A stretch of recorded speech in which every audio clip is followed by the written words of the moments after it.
Back to our continuing series about F1. Here, do the intro one more time. I think there was a weird audio thing. Really? Hello, guys. Welcome back. It's David here.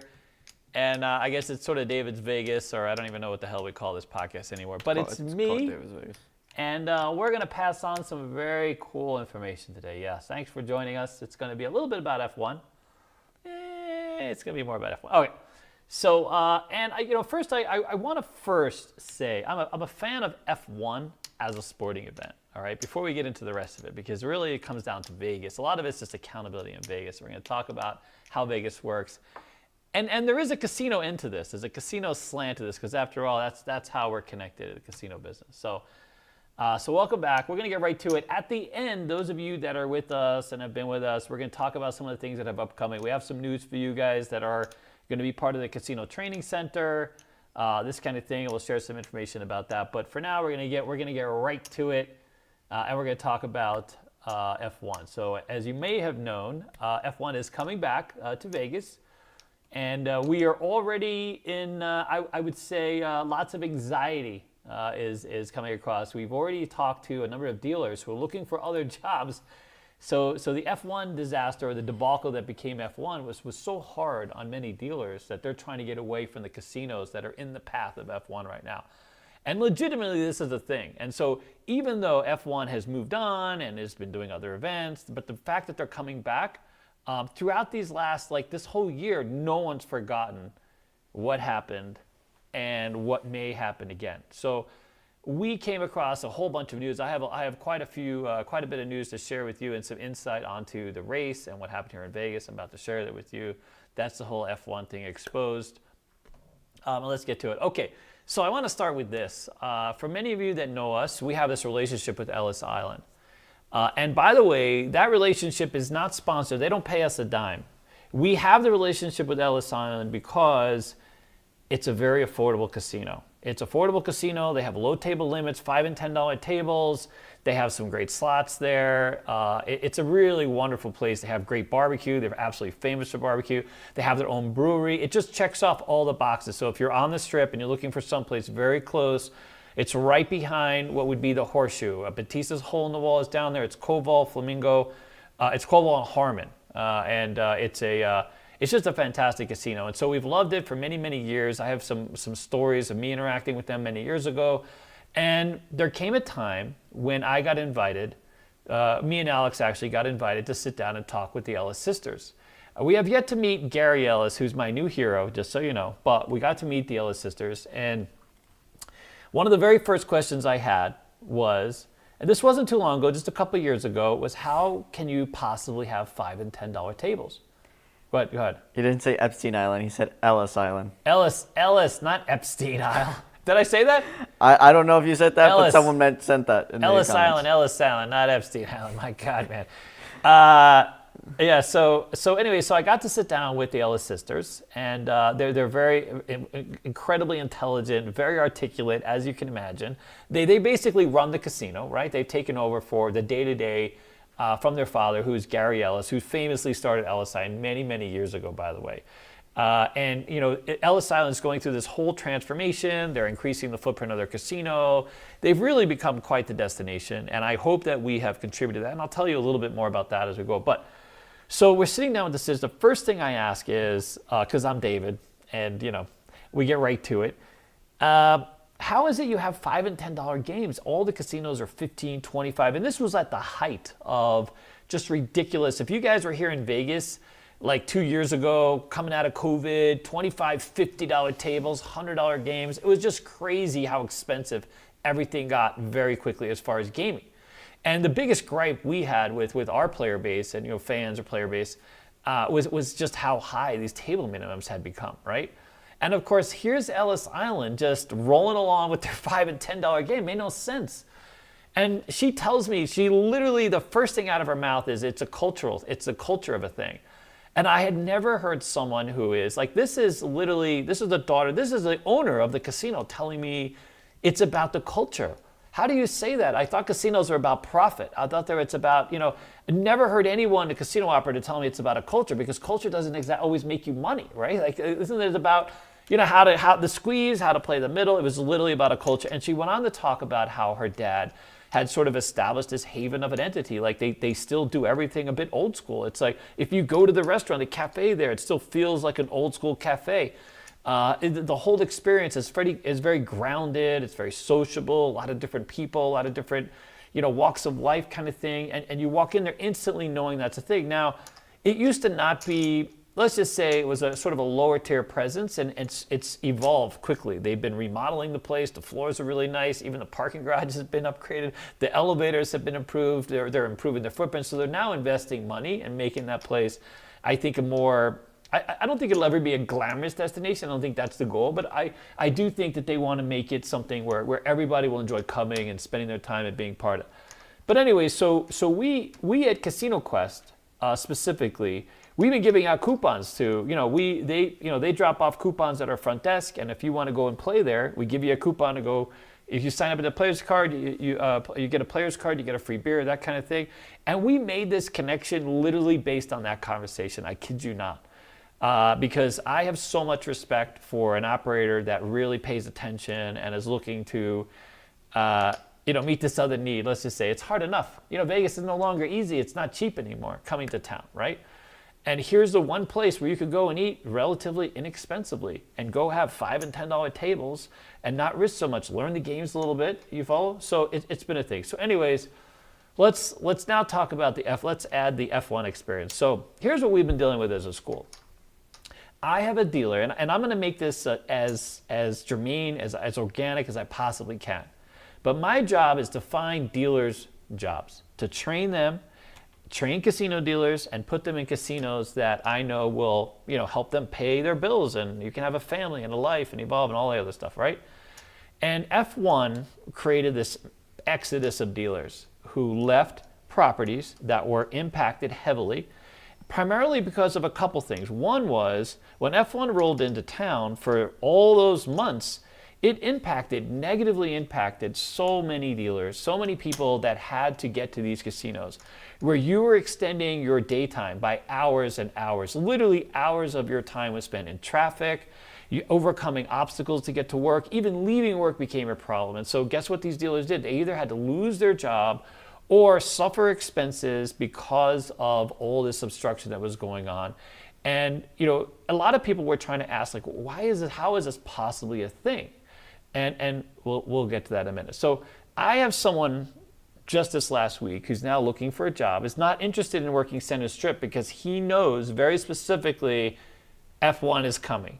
And even at the risk of not making as much money, he's willing to avoid the Strip completely. He used to work at a Strip property. He had to quit because he has kids. He has kids, a daycare, and other schedule he has to maintain. And so he literally had to quit. And when I say quit, he had to quit a $70,000 a year dealing job, take a pay cut of $20,000 a year. I know it sounds crazy, but think about this. If for 6 months of your time and you have a child and you're a single parent and you're trying to do daycare and manage all these other things, like, you have no choice. You have to get something else. And if the other jobs are next door to that, and you know what I mean? Like, you just have to go somewhere else and start a new job.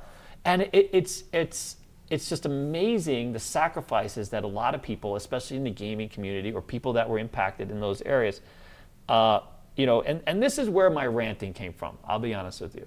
So like, hearing these stories and going through this and trying to find people jobs and trying to find people work, it's scary to someone like me, especially as a small business owner, and recognizing that we put our faith, we put our stock in certain people. We assume that people smarter than us are managing these details, and to find out that maybe that's not the case. All right. So here's what happens: we have F1. There's polling company that says there's going to be this massive economic impact, right? So before F1, when they're announcing F1, this company comes forward and says, you know what, you're going to get an impact of $1.5 billion. It's going to be the biggest thing since to ever come to Vegas. It's going to be the biggest sports event ever. It's going to be so fantastic. We're all going to make a ton of money. Clark County is going to get all this money, all the dealers, all the casino employees. This is going to be so fantastic. It's going to be a wonderful experience. And let me tell you, we all bought in. At that point, And this was like, I don't know, about 9 months or so, at least, before this event was to take place. I mean, we were all very excited. I mean, it sounded like something great. And you're going to run right down the Las Vegas Strip. That also sounds fantastic. So from our vantage, the average human here in Las Vegas, it sounded like absolutely fantastic thing, and that's what it was sold as, literally just the next greatest thing to hit Vegas. You know, one more reason to come to Vegas and attract all these rich people, bring them in on their planes, let them blow a lot of money at the casino, spread the wealth. You know, we all expected all the rooms to be just full, you know, filled up to capacity. In fact, there were casinos literally miles away from the Strip, all the way in Boulder Highway, that were selling rooms that were trying to sell rooms at $500 a night. Come that race week, right? And so everybody is really excited. Then the days start inching forward. And then we realize there's all this construction has to happen, and there's all this misinformation, and no one's really sure what's going on or who's in control, who's managing this thing. But of course, we assume that some really smart people got into a room together and worked this out for the benefit of the rest of us that are just looking, you know, from the outside. And us as a small business owner, we have a business on the Strip at the Casino Quest and Fashion Show Mall, and we have a school that's impacted to some degree with our dealers and things like this and job placement. And so we sat back, and it got worse. It got worse, and it got worse, and it got worse, and it got worse. And of course, it got to a point where, you know, once this event, now the event, as it was televised, you know, it had some issues. You know, the pothole came up, and then we had Verstappen talking shit about everything, and we have, you know, less than stellar, you know, the lots of realities that are affecting that race were less than stellar. But ultimately, you know, the race did fairly well. In fact, that Max Verstappen guy, he ultimately said, you know, it was a fantastic race. I think he won it, right? So it makes it even better. But on the whole, at the end of the day, people watching the race, people that were enjoying the race, it was quite something. It was quite the spectacle. And then we come to find out, and what we knew all along were all the businesses that were negatively impacted. Only a few casinos and hotels got the majority, the lion's share of this event, the benefits of this. And I have broken some of this down a little bit, and I want to talk about the real economic impact and some of the things that happened on the ground and before the race and post-race. And then I'm going to talk about why Gary Ellis is my new hero, literally my new hero. And I can't be prouder of someone who has brought to service something I think that needs to be brought to service, that has given a voice to many people who don't have a voice. Because it had to be a casino owner, by the way.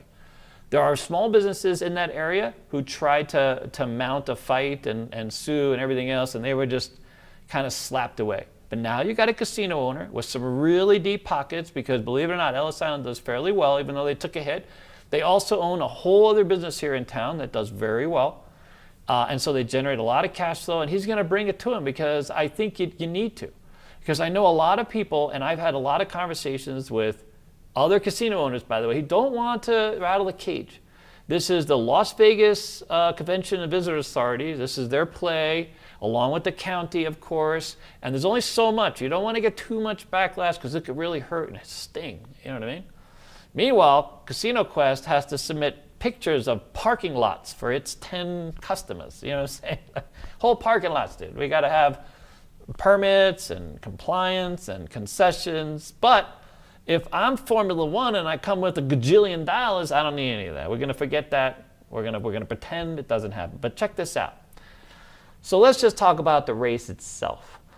The direct economic impact of the event, according to a consulting group that was hired by the county that just did that just came and to the county commission. This is the presentation that they made. $329 million, 329, of which 77 million in tax revenues was generated for the state and local governments. But here's the problem. Because of the tax structure, okay, and how everything is disseminated, we got 2% of the 13.8% room tax and 2.25% of the 8.375 tax rate stayed here. Okay, so let's just say not a lot of money really impacted Clark County or Southern Nevada as a whole, okay? This didn't build any nurseries or new daycares or fix any roads or things like this, which I think they're still figuring out where the road thing goes. Now they of course they're like, well, we think it turned out it was the most successful sporting event of all time, at least from the point of view of how many people viewed it and how many people gave it accolades. Because if you're in Ohio or New York City and you're just seeing this on TV, I'm sure it looked fantastic. All these cars racing around the Las Vegas Strip. I mean, it looked fantastic from that vantage point. Luckily, you didn't book a trip to Las Vegas the week or 2 weeks or 3 weeks or 4 weeks before this event because you knew it was a complete clusterfuck. Can I say clusterfuck this way? Yes, it was a complete clusterfuck. Walking down the Strip even a month before this race was an absolute clusterfuck. And this is for a pedestrian town. And you guys, anyone that's been to Las Vegas, you know it's a pedestrian town because that's what you do. You get the hell, even if you're not trying to work your steps, you go downstairs, you leave your hotel room, you go outside and you start walking, dude. You know what I mean? You get all your steps for the year in the 3 days that you're here. You just turn your watch on and just let it count and watch your ass just fall away, dude. Fall away behind you. Because it's a pedestrian town. That's what we do. People come here and they walk, endlessly walk. Are you ready? The Clark County staff spent 17,000 hours preparing for the race. But guess what? Luckily, 90% of the staff costs were covered by licenses, fees, and permits. So there you go. Put that one out. See, that's me being, overtly positive. They built, the Grand Prix, Formula One, a three-story, 300,000 square foot pit building before permits were issued. Listen, this is I copied and pasted this. I'm trying desperately not to get sued. And so they created unrealistic expectations for plan review timelines and feedback, which no kidding. And of course, everybody was in a pickle. Here's the thing. The Clark County Fire Department was unable to keep up with inspections of the pit building and Grand Prix setup. I hope, I don't know what's going to be discovered when the lawsuit is, but let's just hope that they manage to give them a proper inspection because before people, even went into the building, you know what I'm saying? That's the thing because poor little us, we have to go through that. You know what I mean? My little 1,500 square foot building has got to get signed off by Clark County Fire Department, right? I mean, that's just how it works for us. I mean, because there's a process. There's a permitting process. There's a process to get special use permits. We had to wait 6 months for our first special use permit. 6 months. Go through planning to do nothing but teach people something. That's it. Can you imagine if we were running a car through our business and running a racetrack? I mean, a whole different ball of wax. Here's the most amazing thing because I talk about how you imagine that everybody gets together and they talk this out. And some really smart people who have done this before or can navigate this together have worked this out. In many cases, the race officials were not even present for meetings. They weren't even there. They didn't even show up. They didn't even bother to show up. You know why they didn't bother to show up? Because they didn't need to show up. That's why they didn't bother.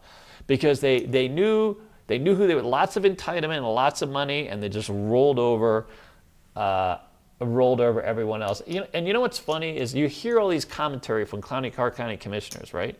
After the post facto about their frustrations. They're county commissioners. I don't understand why they have all the power here. They are the most powerful body that Southern Nevada has. Clark County, the Clark County Commission runs the roost. They're almost more powerful than the damn governor of the state. You follow? Like quite literally, all of this power that they have to change the narrative and create realities, and yet they use none of it. They literally, after post facto, they had all this other commentary. When people held their nose to all these issues that were playing out constantly, they were like, well, that's very frustrating. It's frustrating for us. We're not sure how we want to deal with this, but it makes no sense. Like if I show up without every single piece of paper, every single piece, they number them. If you show up for the planning commission, I've been there, I've done it. If you're missing, is a paper's out of order or you haven't accounted for a single picture or whatever the case is, dude, rejected, back of the line. Rejected, back of the line. You know what I mean? I mean, it's just that simple. Anyways, let me get to, I'm not going to go over all the commentary of the Clark County Commission. It's depressing. Well, as you get to the next point, yes. Joshua Shoot, I might have said his last name wrong, Mm-hmm. gets $4.20, says, Data David is for the people, thankful for you. Thank you very much. I appreciate that. I don't know, man. I feel like there's a voice missing, you know, and it's not just the people. It's literally just the reality. You know, we have a small team. We work so hard for literally everything that we try to earn, and we have given up so much to have very honest discussions about quite literally all the realities around us. It's just a fact. You know, I just had someone reach out to us on Casino Quest wanting a refund, and you know.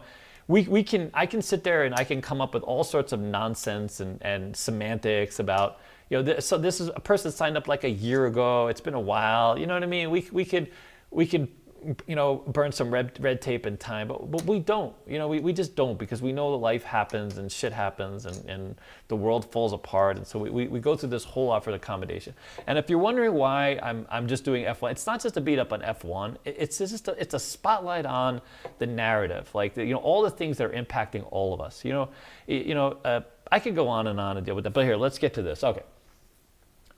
So Gary Ellis, the owner of Ellis, I'm assuming it's like under a trust or something, but anyways, the big kahuna, the dad, Gary Ellis, files this lawsuit, Ellis Island, against the Clark County Commission F1. And you should know that there was already a lawsuit in the works by a number of businesses that were negatively impacted by this Formula One. And most of it had to do with the construction, lack of communication, lack of permits, all these other things that happened. And they killed these businesses in that area. That Colville-Harmon corridor was literally just decimated. Entire businesses, small businesses, some went out of business, some suffered serious losses, some had to lay off almost all their employees. I mean, it was just a nightmare. The fact that the county allowed this entity to do this, and it just makes no sense. And by the way, it's scary. It's scary as hell that this could happen on any given day. You know, some idiot to make a decision, and now you're just gone, dude. You know, dude, your best efforts and your best thing, just one person comes along and takes it all after you. I can only imagine what these business owners had to go through. And by the way, just because you're a business owner doesn't mean you're loaded and you have all this money available to you. You know, you have payroll, you support people, you're a piece of that. It's not like I'm not the CEO of Chase Bank. You know what I mean? I'm not making 1 million times more than my next closest employee. You know what I mean? I mean, our realities and the things that happen to us, it's very different. You know, one of our favorite restaurants, Ferraro's, spent a significant amount of money buying all this liquor to serve out to all these high-profile, you know, people that were supposed to show up at his restaurant by benefit of him being that close. We're talking about a storied restaurant here in Bay. Ferraro's been around forever. As long as I've been here, I've known of the place. In fact, it's one of my favorite restaurants. I go so often, I have this little card, you know what I mean, that gives me a little discount. David loves a good discount, just so you know. But it's a fantastic Italian place. It's old school dining, great cheesecake, great everything. And so they bought in all this extra wine to appeal to all the foofy Europeans that were going to be here and sort of, you know, because that's what we were sold as. And then ultimately no one showed up. Not only did no one show up to race day because you couldn't, it was very difficult to get there because of all the traffic, but in the weeks prior to F1 coming here, people didn't come because they heard of the debacle that Vegas had. People canceled in droves. Casino Quest crazily we got crushed the 2 weeks before F1. And we were sort of debating how the store was going to run. But afterwards, we made up for it. So people started coming in droves, had rescheduled and kind of. So our quite honestly, our impact was a little bit less, even though we had a few appointments that would run late and where labor cost us, that kind of thing. But it wasn't the biggest deal. But everyone in that corridor, everyone in that area of Colville-Harmon, going down Flamingo, I mean, they just got crushed. I mean, there was a subway that went completely out of business. There was all those convenience stores that were just bypassed. And then you have this, you know, Ferraro's, and I'm sure all the other restaurants and literally everyone in that area is impacted negatively. And they came with all the enthusiasm and excitement of getting rewarded for having this event. Are you, all right. So no one's wanted to, other than there's a few businesses, one of them went out of business, and a few of them that were left that got together and sued the county for compensation, wanted to be compensated because they felt that the county basically shut them down. That due to no fault of their own, the county and F1 shut them down. And it was hard to kind of understand sort of what communication, what was in play, what were the things specifically that shut them down. Well, Ellis Island spent the money, did some research, because they came up in their lawsuit. They have some fantastic references. And when I say fantastic, I just mean constructive, right? So Gary got together, and I don't know who put this together, but whatever lawyers that they used, I mean, this is some good work, right? They went through the entire timeline piece by piece by piece and got people and witnesses and people to acknowledge that these things happen. And quite honestly, we're a witness. Me and Dennis went to an event. We were supposed to show up to an event at Ellis, and it literally, we sat in the Harmon-Koval intersection, that one intersection, for 45 minutes, 45. It was crazy. It took us an hour and a half to go 2 miles. Okay, hour and a half to go 2 miles. And the last part of it was, we weren't even sure at one point if we were going to be able to turn into the street. There was no other way to get there. The other street was already closed off, so there's only this one access point, and they were doing all this construction. And I just sat there just wondering if we're ever going to be sort of waived. It was the craziest thing to interact with that whole section. Now, all right, let me get to some of the specifics. But before I do, just know that no one besides Gary has wanted to touch this with a stick. That's the thing. As many people in businesses and casinos and hotels who are negatively impacted, no one wants to get in front. No one wants to be out in front of the county. No one wants to be out in front of Las Vegas Visitors Convention Authority. Literally, no one wants to push anybody's nose in it. Gary Ellis, hero, really flipping hero. And you don't have to look far to know that's a thing. All you have to do is step inside that casino, and you know that's a thing. You know that place is run differently. It really is. Okay, so here's the thing. So they had to hire their own flaggers so people could access their property, okay? Which is very interesting, because I will tell you, when we were driving down that street, it always seemed to me that it was very strange, because you go down that street and there was a set of flaggers. Now this is the street that accesses their property, specifically Koval, right? It's Koval. Koval is the street that accesses there. So on Koval, when you're going down past going to Ellis, you'd have a series of flaggers. And there was one occasion where, as I'm going to drive through, one of the flaggers jumps out in front of Ellis, stops all the cars, literally gets out in front of the cars, stops all the cars, and is like aggressively waving me and very cheerfully waving me in. And now I realize, I was like, wow, this is the nicest flagger ever. And now I realize that flagger was their flagger. Ellis hired that guy, because they probably got tired of all these other flaggers not letting people in, or not stopping traffic so people can access the casino. And so it makes sense. They had to hire their own flaggers, right? To kind of, prioritize, listen, they're a damn business right here. You know what I'm saying? People have to access the business. You know what I'm saying? Okay. So apparently, according to his lawsuit, he had losses about $4 million, give or take. Now, of course, the project manager, and I've heard this from multiple occasions, represented that the entrances and exits for Ellis Island will not be impacted. So we heard many times that no one's going to be impacted. We have the schedule, our operation schedule. It allow for ingress and egress, of course, because that's what you would assume, right? If you're going to close one lane over here, you open another lane over here. You figure it out. Even when you come down to one lane and you set up your cones, you have to have some plan, right? Some kind of plan. You're going to slow down traffic, but there has to be a way for people to travel through. Apparently, they made the commitment. But here's what happened, and they inconsistently timed their road paving schedules, which led to entire road closures on a daily basis, to the point where the whole road was closed.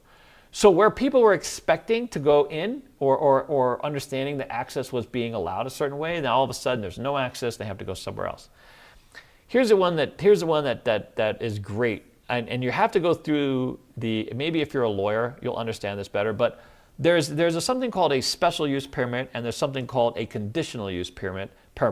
So a conditional use permit, special use permit. But basically, one requires a higher level of scrutiny. The other requires a lower level of scrutiny. One requires more consensus. The other requires less consensus. When we went to open an educational space inside Fashion Show Mall, now educational space, talking, right? We had to get a special use permit for that space. No kidding. Not a conditional use, special use. Like there were so many people misunderstood what we were going to do that we had to go through this whole planning thing, because we were planning to open up our Casino Quest thing in like July. We couldn't open until November, okay? Because we went through this entire process. They had to mail out all these notifications to everyone in the area and let them know that, hey, this kind of business was going to be in. and get all those notices back, you know, with whatever feedback was on it, you follow? And that was for an educational space. Can you imagine? I mean, and we're not even talking like we're not talking long form, because apparently some places, they don't like trade schools. They don't like schools because they feel like the type of people that go to trade schools, they don't want those type of people. They want the type of people that are going to buy something else. You know what I'm saying? Like, you know, so people that come to trade schools specifically, maybe we don't want those. But we weren't selling a trade school. It was short form education, 30 minutes to an hour. 30 minutes to an hour. Short form education is what we call it, okay? You're not sitting down there getting a whole certificate and all these other things. We had to go through special years, but we had to go through the highest level of scrutiny, okay? 6 months. Formula One, conditional use permit. Just like that, man. Come on in. Whatever the hell you need, we got you. We're going to just give you all the conditional use permit. Don't worry about showing up for the meetings. Don't worry about the plan reviews. Don't worry about anything. We're going to have you covered, okay? That's a little satire. That's sarcasm. That's almost as good as ChatGPT sarcasm, but there you go. And on top of it, guess what we're going to do? We're going to sit there and have a conversation. You guys are going to come in, and there's supposed to be like a debriefing, the conditional period of time. You know what I mean? We're going to, you know, let's see how it goes. You know, let's look at it. Let's see what the impact is. Let's see how it goes, and then we'll talk about the future. No. Don't worry about the future. We'll give you 10 years, dude. Just take over. Just you know, come November, just you guys own the place, dude. We're going on vacation. And by the way, where would you like us to go on vacation? You know what I mean? I mean, it's just absolute insanity how just the Clark County got rolled over. Can they sue me for telling them they got rolled over? Is that a thing? Anyways. There's a specific ordinance, by the way, that says that a racetrack requires a special use permit, which that would make sense, right? It's a racetrack. It's racing cars at ridiculous speeds, and you have to protect pedestrians and the car. You know what I mean? A racetrack. You know what I mean? And you give them a conditional use permit. Meanwhile, a short form education where people sit and talk, special use permit, dude. You know what I'm saying? Maybe the chair falls out from under you. I don't know, something like that. It's a very risky thing, learning, you know? Anyways, so here's the deal. Then they built this bridge. They built a temporary bridge because of all the damn constructions. They built a bridge, but the problem was that the bridge stretched over, instead of it going over the area where they get less cars, it went over, it took more cars and skipped Cobalt, literally just boop, right over this area where you could take a right. You couldn't take a right anymore. You had to literally, were forced to go over and just skip all these other businesses. There was a Subway there. There were 2 gas stations, with that sell candies and stuff like this. I mean, you basically just got waylaid, man. I mean, they just built a bridge and said, "Screw it, dude. This is not even an intersection anymore. You're just gonna bypass this whole area." I mean, it's just crazy. And then when the event ended, it took them 3 months to take the bridge down. So for 3 months, you were being forced to bypass all these businesses. People are lazy. Once you go by, you're not going back. Dude. No one's pulling. You know what I mean? I mean, you got to be really hard pressed to want to do a U-turn and come all the way around, all this other construction. Like, literally, you just went over and out. I mean, it just goes on. Do I have anything? Go. We have a super chat from Alan. Alan, thank you, sir. It was $4.99. Yeah. Says, I'm ready to take the Express Craps course when I visit. Let's go. How long is the construction in the new school coming along? We're going to get to that. That's going to be next. I'm going to end this, and we're going to get to that. That's my rant. It's not so much a rant. It's constructive feedback. How about that? We're looking at this from the context of, yes, we're a little guy, and we're growing up. And we just want a fair and plain and honest playing field. That's all we ask. That's all we want. That's all anybody wants. And when we elect people to office, we vote them into these positions, we expect them to deal with anyone exactly the same way. That's it, exactly the same way. I don't mind requiring a special use permit. You need a special use permit from David or anybody else, that's fine. You establish the rules, you establish the process, let's follow that process. Someone comes with a lot of money and a big idea, that's fine too. That's great. We love Vegas being reinvented and evolving and all these things. But how about for once, right? You do everything out in the open. There's also this talk about there is confidential, like they're not even releasing like this traffic plan. Already one of our local TV stations has sued under the free press. What is it called? I don't remember the exact. But anyway, so they've sued to collect this information because they want transparency. We all want transparency. I don't understand. What is the problem, right? How can we not have transparency? In this day and age, with all the understanding and all the tech, how are these people not held to account? Anyways, I know I wish I had a bigger group of people out there willing to carry this voice. I really do. I mean, and that will go far. You guys have already been very instrumental in us as a school. In establishing our capacity as a school and providing opportunity to our dealers, and for most of us, that's absolutely enough. So, anyways, I thought I would start it out with look at that, 36 minutes done. Now I'm going to move on to the rest of it. Do you have any questions, any commentary that I can discuss, or is it just like Freedom of Information Act? Freedom of Information Act? Thank you. Yes, that was from Fred, the Uber driver. Yeah, Fred, the Uber driver. Yeah. So they've already sued. They're trying to get this information from the county. I mean, it's amazing. The county doesn't want to give up some information because they're saying it's still under review and it's a conditional information, but it's just all nonsense, dude. I don't understand. If someone, it's a public record. So if someone submits an application, right? If I submit an application, you should be able to see my application. You should be able to see like who's involved, what I'm trying to do. I mean, it should be very clear, right? And if you're an elected official, you trying to hide a thing, that doesn't look good. Even if it's under conditional review, okay? So that's the caveat. It's under conditional review. So let us know what's under conditional review. What's been submitted? What are you reviewing? I don't understand. It's a public office. And it's a public system. It's a public process. It should all be there and out in the open. Why we have these processes that somehow fall away from that? We know why. We know why. The answer is true. The answer is someone's got a shit ton of money and a lot of power. They spoke to the right guy or the right group of people who decided to. They know how to get this shit done, and whether they were paid or provided some incentive or I mean. They might not have been paid because sometimes it's just about clout. It's a flex, right? If I can get something done for you, if I can make this happen, we'll go have steak somewhere, and we'll flex about this for the rest of our life. I brought F1 to Vegas or whatever the hell that is, and over and over and over again. But guess who gets screwed? We get screwed. So when they're coming now, they're already talking about how there's going to be less of an impact. And don't worry, we got this figured out. It's going to get better every year.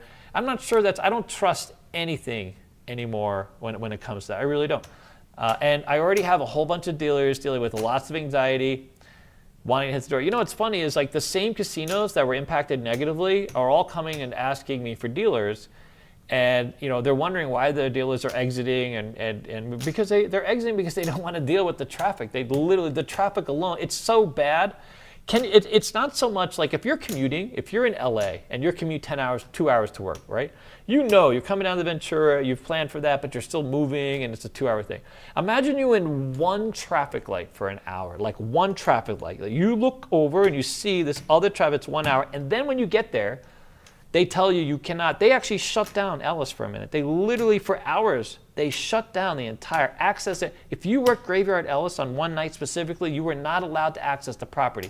And if you were someone who worked there or was there when they were testing this, they called it a hot track, you weren't allowed to leave the property. Imagine if you were a consumer, a customer, and you're at a casino and you're trying to leave, and they're telling you can't leave for 3 hours because they have a hot track test. It doesn't even make any sense. Like, how is that even a thing?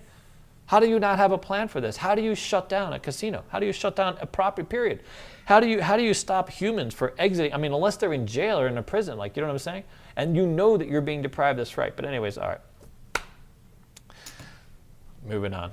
But I thought I would bring that up with you guys and see what you think. And now we're going to go on to our training center. And this is where everybody, all right, but anybody that's left, we're going to talk about our training center. Matt gave Yes. us a $4.99 super chat. Says, with the new school, are you keeping the old one for the challenges? I am coming out in August. Yeah. I think you're confusing Casino Quest and the dealer school. Casino Quest is staying. So here, I'm going to talk about all the big stuff right now. By the way, we are going to be the largest casino training center in the world here in a minute. We are moving into a 10,000 square foot space, which will expand to about 14,500 square feet in the very near future. And we will entertain quite a few casino dealers. So it's a very exciting time for us. We are moving into the space. We take keys tomorrow, and we're moving in.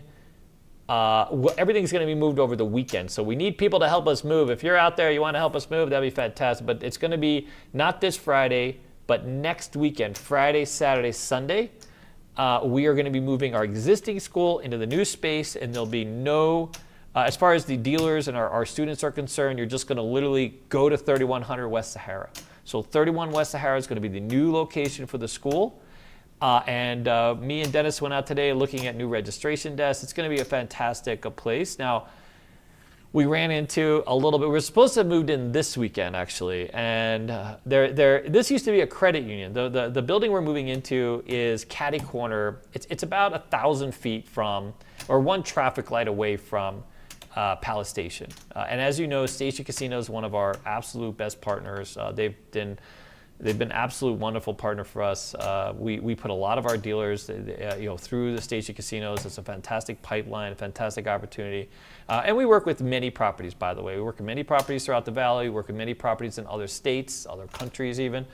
And so, the school is sort of foremost in our hearts and our minds, so to speak. All right. So this is going to be at 3100 West Sahara. We're going to be occupy suites 101 through suite 105.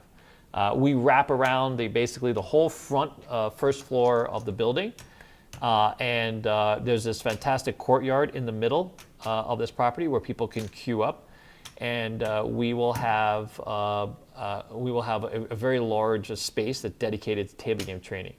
The space that we have currently is 3,400 square feet. If you've ever been to CEG Dealer School at 2605 South Decatur, we have about 26 tables in there.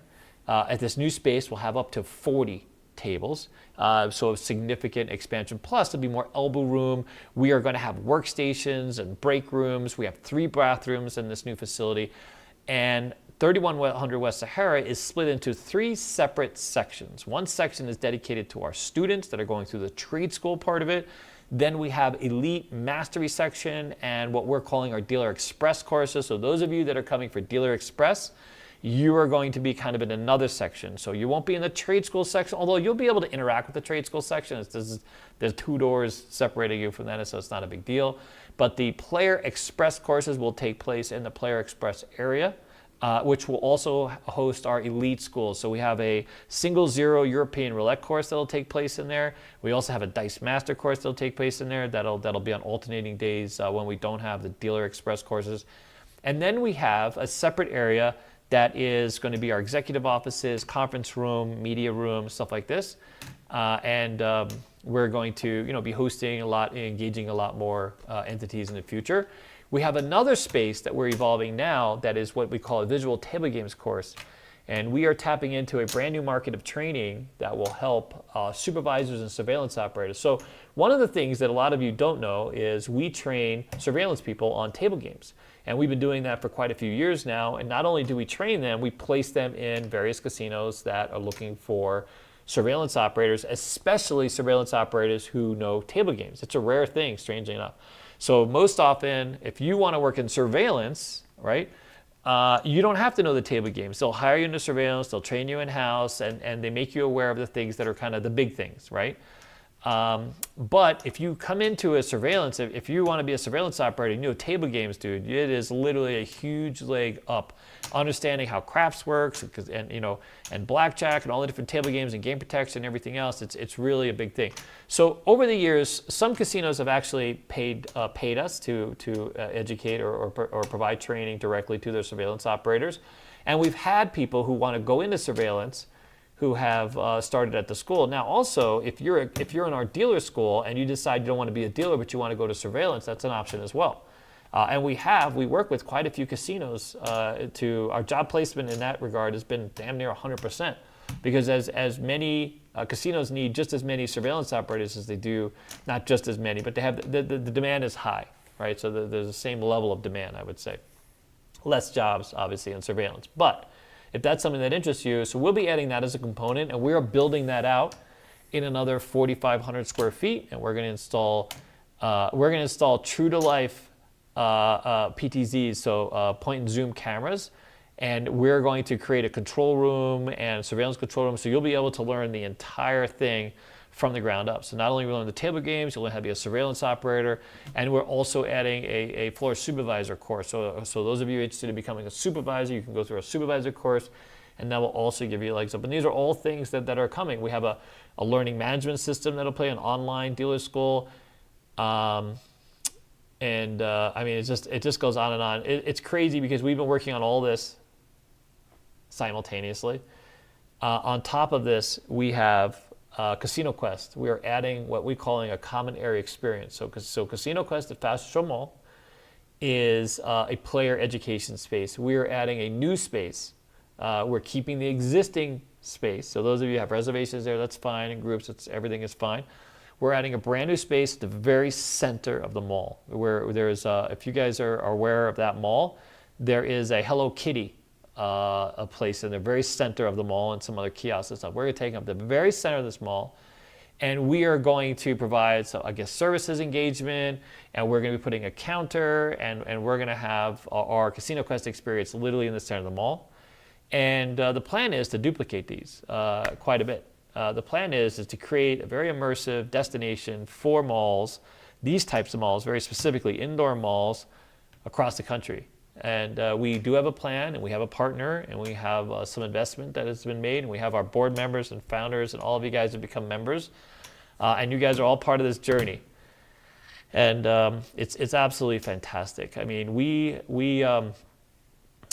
in 2018, we made we profited $0. In 2019, we profited a little bit of money, $10,000, give or take. We can even show you. One of these days, we'll just put up the tax return so you guys can see. I don't know if we want to, but in COVID, for 2 years, we made negative money. We ran out of money. We effectively closed our businesses without closing them, and then against all odds, we went all in on Casino Quest and expanded the school, and it has been a fantastic, fantastic journey. So the kinds of conversations that we're having now, which if you're a board member or founder, you'll hear about this, and we'll also be posting a lot more stuff on our learntodeal.vegas website inside those forums. So just wait for it. We're getting ahead of this week. Well, it's been absolutely insane as we try to keep up with media and everything else. So it's been a really crazy schedule. But you guys are gonna be very excited. The progress on the build out has been going very well. So those of you that are gonna start June 12th, you're not gonna see the whole build out when you get here, quite honestly. You're gonna have all the tables, it's gonna be a bigger space, it'll be much nicer. Alan will be happy, but it won't have all the finishing. So we're getting all these custom finishes done, and they're gonna be delivered to us sort of towards the end of July. And we're getting these custom counters and things like this, and we're gonna make the place really something special. So when people go there, they know that this is a whole different experience. You know, we're going to be a one-of-a-kind destination for training, casino training, from anywhere in the world. Wherever you are, wherever you're at, you can come to us. We will train you. We will provide a very clean, a safe, a collaborative, engaging environment. And from there, you will find an experience unlike any other. You'll be in very good hands. The kinds of casinos that we have been networking with and talking to develop this program and make opportunities available to you is breathtaking. I wish I could share with you some of the relationships that we've had and the meetings that I have, and it's just fantastic. No one thought that the scale, no one thought that, well, a dealer school like ours and a business like ours has never gotten to this scale before. And so for the first time, we are reaching a scale where we can provide a level of service, a level of engagement. And that all came from you. I mean, when I say you, I mean literally anyone who's left. What do we got, 100 people? Well, I have two numbers. One says 150, one says 160. Okay, whatever that is. Like literally, when I say you, I mean you. I mean, that's because every time I do one of these, we settle down into this number that it's like the 150 of you. So if you're still here and you're talking to me, or I'm talking to you, and you're listening, you're literally responsible for this, because I know that you're not the millions of people that watch the video or the YouTube videos and me talking shit to Alex, which, you know, that's also played a role. But you and you and you and you and you guys have made this happen. And it's stunning. It really is stunning. It's not just thank you. It's a reality of it. Coming out of COVID, everyone, you guys have all played an incredible role. It's quite amazing. And what you have done for people is amazing. The kinds of conversations I can have with every person that comes in that school. We just had a lady that signed up yesterday or the other day. She's at least 70, I would say. She's about 70 years old. I have a job for her. I put to work a guy that was 80 years old not too long ago. I put someone in a job that had only one working hand. Can you imagine? As a flippin' dealer, I put him in. I had a casino do me a favor because he was a fantastic dealer with one hand, and he had a great personality, and he wanted to work. And when he signed up at the school, I offered him his money back if I could get him a job. I got him a job. I also got a job for, I mean, it just goes on. And that comes from, listen, I'm going to send you a dealer, but I'm going to send you 5 more. You need 6 dealers. I'm going to send you 5, and one of them going to be a pass. You're going to help me. Now, I'm not going to send you a lump. I'm going to send someone that's very capable, but it's fine. So when people come to me, we have a woman just recently. She's from Ukraine. She's been in Vegas for a little bit less than a year, about a year, I would say. When she first started, she didn't know the word hello in English. She spoke 0 words in English. I kid you not. She was only like a day off the plane. And she came to the school, and she didn't speak any English, and she brought a friend of hers, and her biggest worry was that she didn't know enough English. She wasn't going to get to work. This was all her money and the whole thing. She's at Caesar's Palace today. Literally works at Caesar's Palace. I can show it to you. I can introduce you. It's fantastic. She's already been back to learn single zero. I mean, she's literally at Caesar's Palace in a year. She worked hard. She learned English. But those opportunities is because of you. 150 of you that are right here. This sort of core audience I have, whatever the hell this is. Those things are true, and we're going to make this a fantastic thing. We're going to be the largest dealer school on the planet, and we're going to keep chugging along and training dealers and placing dealers and changing people's lives. And we're going to teach people how to have fun, how to create opportunity. We are developing a relationship with Stacy Casinos, who by far has been our best partner. And we want you guys to come with us. We want you guys to, the same way you've rewarded us, we want you to reward them. We want you to be part of that experience. We want to create this whole ecosystem of everybody scratching everybody's backs and playing your role. Because if you go to Bellagio, eat nice and all this stuff, but then come with us and let's go play at Palace Station. Let's go have fun at Palace Station, and let's go reward all these dealers. Let's go be part of this community. Let's make this happen on a very material way. But anyways, that's me signing off. Alan Toy. Alan Toy. That was $1.99. We love Alan. Says, do you have a chip rack maintenance position open? A chip rack maintenance? I know. That was my first job. Well, technically, as around roulette, I was a mucker, basically at chip racks maintenance. But he's saying if we have a position open for that. Oh, if we have a position open, just to manage our rack.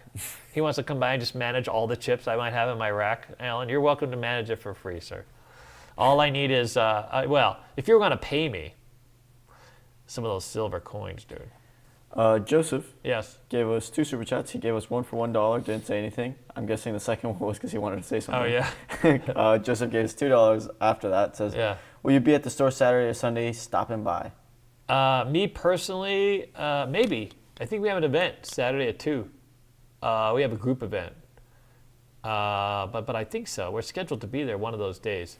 Me and Dennis have been on like school duty and everything related to getting the school moved, because the school's moving over here in 1 week. I mean, the thing that sucked about all this is because they were building out the floors, we haven't been able to get inside. Even though we toured the space, we got all the but we haven't been able to get inside and do all the floor plans, that we wanted to build out. When they put in the epoxy, there was a problem with the floor, and we weren't sure about the dates. And then they had to tape everything up because of everything that was coming up. The filters were screwed up. I mean, it was just, as you can imagine, there's been all these issues. So we just been managing it and trying to keep pulling, keep pushing forward. So But if not, one of us, me or Alex is always at Casino Quest. It's usually one of us. The only day where neither one of us is there is usually Wednesdays. Yeah. All right, good? Good. Yeah. Thank you guys very much. Really appreciate you hanging out. Well, we'll see you soon. I know a lot of you are coming out. August 24th is the event. That's going to be, we're going to do the grand opening. Everything will be designed. So if you're coming out for that birthday bash is going to take place at the Casino Training Center. And then later that night, we're going to go over and play at Palace. And the next day, we also have a session. We're going to go play at Palace. But we're going to have food catered. We're going to celebrate. We're going to have games. We're going to do challenges. We're going to have all media running. It's going to be great because we'll be able to control that whole environment, do whatever the hell we want. So we're going to have a lot of fun. So I really hope if you guys are coming out, or if you have a date in mind, August 24th, I believe it's Saturday. Anyway, so it's on casinoquest.biz. So I know we have a lot of websites. CEGdealers.com is the school. CasinoQuest.biz is the Casino Quest site. And LearnToDeal.vegas is our new Casino Training Center site. And there's still lots of spots open to be members. If you guys are interested in being members and supporting us. As a member, you get discounts and you get stuff like this. So, but anyways, you can see the kind of list. Good? Say the one. All right, guys. We're off to Keynote to unwind. And the truth is. Bye.